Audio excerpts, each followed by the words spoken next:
ನಾವು ಅಪ್ಪ ಅಮ್ಮನ ಹತ್ರ ಏನೇನೋ ಎಕ್ಸ್ಪೆಕ್ಟ್ ಮಾಡ್ತೀವಿ. ನಮ್ ಲೈಫ್ ಲಕ್ಸುರೀಸ್ ಆಗಿರ್ಬೇಕು, ಕಾರ್ ಬೇಕು, ಬಂಗ್ಲೆ ಬೇಕು, ಬಟ್ಟೆ ಬೇಕು, ಫೋನ್ ಬೇಕು, ಲ್ಯಾಪ್ಟಾಪ್ ಬೇಕು, ಬೈಕ್, ಕಾರ್, ಏನೇನೋ ಬೇಕು ಅಂತ ಎಕ್ಸ್ಪೆಕ್ಟ್ ಮಾಡ್ತೀವಿ. ಆದ್ರೆ ನಮ್ ತಂದೆ ತಾಯಿ ನಮ್ಮಿಂದ ಏನ್ ಎಕ್ಸ್ಪೆಕ್ಟ್ ಮಾಡ್ತಾರೆ ಅಂತ ಗೊತ್ತಾ? ಯಾವ ಮಕ್ಕಳಿಗೂ ಕೂಡ ಅದ್ರ ಬಗ್ಗೆ ಗೊತ್ತಿಲ್ಲ. ಈ ವಿಡಿಯೋದಲ್ಲಿ ನಾನು ಒಂದು ಎಕ್ಸಾಂಪಲ್ ಕೊಟ್ಟು ಹೇಳ್ತೀನಿ, ತಂದೆ ತಾಯಿ ನಮ್ಮಿಂದ ಏನ್ ಎಕ್ಸ್ಪೆಕ್ಟ್ ಮಾಡ್ತಾರೆ ಅಂತ. ಒಬ್ಬ ಕೋಟ್ಯಾಧೀಶ್ವರ ತಂದೆ ತನ್ನ ಸ್ವಂತ ಮಗನ ವಿರುದ್ಧವೇ ಕೋರ್ಟ್ ನಲ್ಲಿ ಕೇಸ್ ಹಾಕ್ತಾರೆ.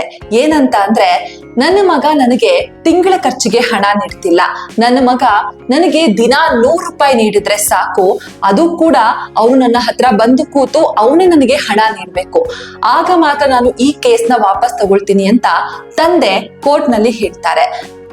ಈ ವಿಚಾರಣೆ ಎಲ್ಲ ನಡೆದಾದ್ಮೇಲೆ ಜಡ್ಜ್ ಅವ್ರಿಗೆ ಒಂದು ಕ್ಯೂರಿಯಾಸಿಟಿ ಇರುತ್ತಂತೆ, ಇವ್ರು ಕೋಟ್ಯಾಧೀಶ್ವರ ಆಗಿರೋರು ಯಾಕೆ ಮಗನ ಹತ್ರ 100 ರೂಪಾಯಿ ಬೇಕು ಅಂತ ಕೇಳ್ತಿದ್ದಾರೆ ಅಂತ.